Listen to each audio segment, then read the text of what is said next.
Buenos días a todos. Gracias por dejarse mojar por la lluvia para venir hoy a misa, que está lloviendo. ¿Qué nos puede decir de las lecturas de hoy, que nos resultan medio complicadas? La primera lectura del libro del Éxodo, la vocación de Moisés, primero revela a un Dios que está atento al sufrimiento de su pueblo. No es indiferente.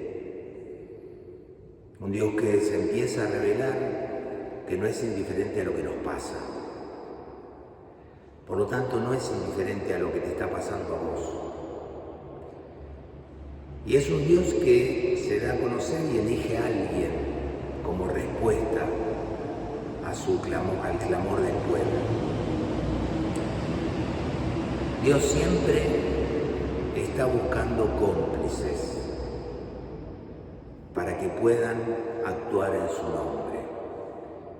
Y en esto está la interpretación de la higuera, que no da fruto, pero después hablaremos de ella. Pero Dios es sensible a lo que nos está pasando, y esa era una forma que Dios tenía de revelarse, porque antes, en la época de Moisés, había muchos dioses, y los dioses no se preocupaban de los sufrimientos humanos. Y Dios se revela a Moisés como un Dios que se preocupa por lo que le pasa a la gente. En nuestra sociedad pasa lo mismo. A veces pareciera que Dios es indiferente a lo que pasa en la vida de la gente. Por eso podríamos entender desde aquí las comparaciones de Jesús en el Evangelio. Y por último, Dios se revela y revela su nombre. En la época de Moisés, poder ponerle nombre al Dios en el que creían era la forma de dominio sobre Dios. Un poco lo que nos pasa a los papás: cuando nace un hijo tenemos la autoridad de ponerle nombre, y cuando le ponemos nombre tenemos autoridad sobre él. Por eso Dios no se revela con nombre. Se revela diciendo: soy el que soy la existencia misma. Todo lo que existe, podríamos decir ahí. Hasta ahí la primera lectura, habría mucho más para decir, pero más o menos entenderlo.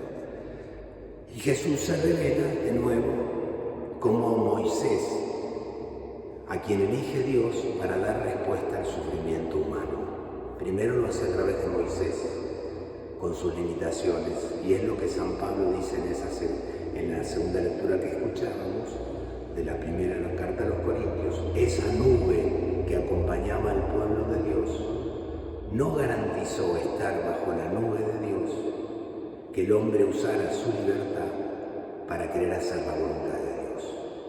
Que estemos acá, que tengamos fe, que creamos en Dios, no nos garantiza que usemos nuestra libertad para intentar cumplir la voluntad de Dios. ¿Me explico?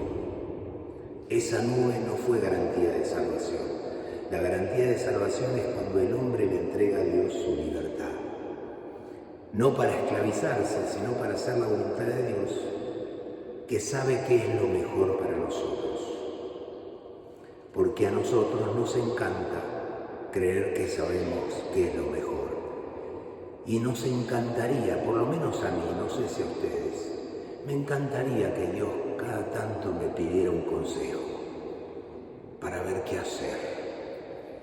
Porque a veces las cosas que veo que hace, no estoy muy de acuerdo. Y era lo que pasaba en el Evangelio. Cuando había una catástrofe, un desastre, según la creencia de ellos, el lema ¿cuál era? Y algo habrán hecho. Por eso le pasa lo que les pasa. Y Jesús va en contra de eso, porque esa idea todavía perdura entre nosotros. Porque no solo lo pensamos para con los demás, diciendo: y algo habrán hecho. El problema es cuando nos toca a nosotros.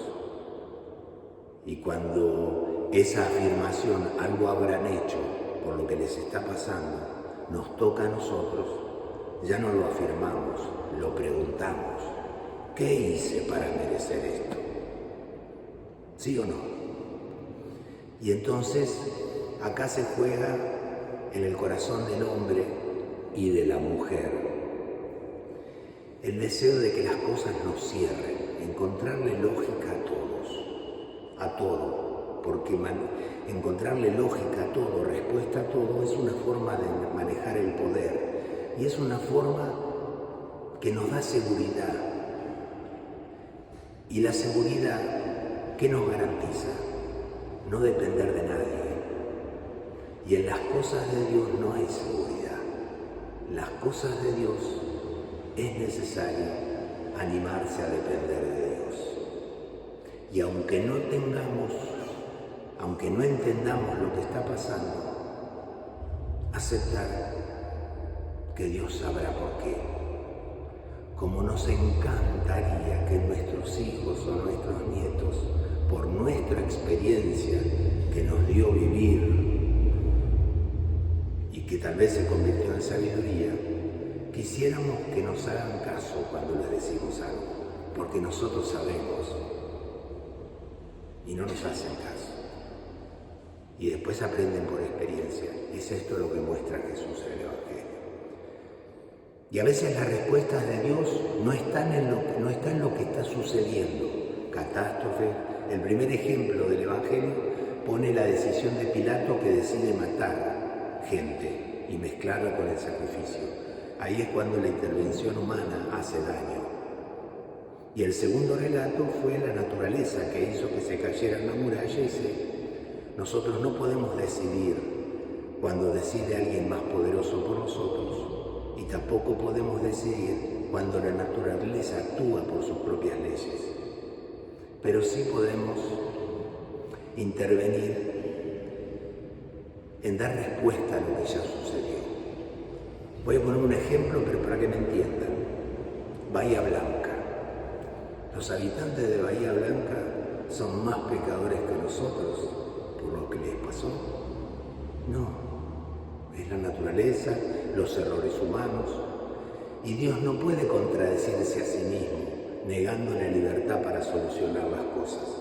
Él permite, porque somos libres, pero sin embargo esa ola de desastre despertó una ola de solidaridad. Está bien, no es la solución, son los primeros auxilios. La solidaridad es el primer auxilio, es como el SAME, llega y después se tiene que hacer cargo del Estado, o sea, poder internarlo. ¿Me explico? Y esa es la higuera que quiere que dé fruto. Cada uno de nosotros somos la respuesta de Dios. Para todos, no solo para los que nos decimos creyentes, para todos. Y Dios espera la figura del que dice, no la cortes, voy a esperar voy a abonarla un poquito para que dé fruto. Ese es Jesús que le dice a Dios, espera, dale un tiempito más. Jesús le dice a Dios, dale a él, a ella, un tiempito más. Jesús confía en vos y sabe que tenés el potencial para dar fruto. Y sabe que podés decidir vos ser cómplice de Dios o de la indiferencia. Esa es la respuesta que cada uno de nosotros podemos dar. Habría más para decir, pero hasta aquí llegué. Amén.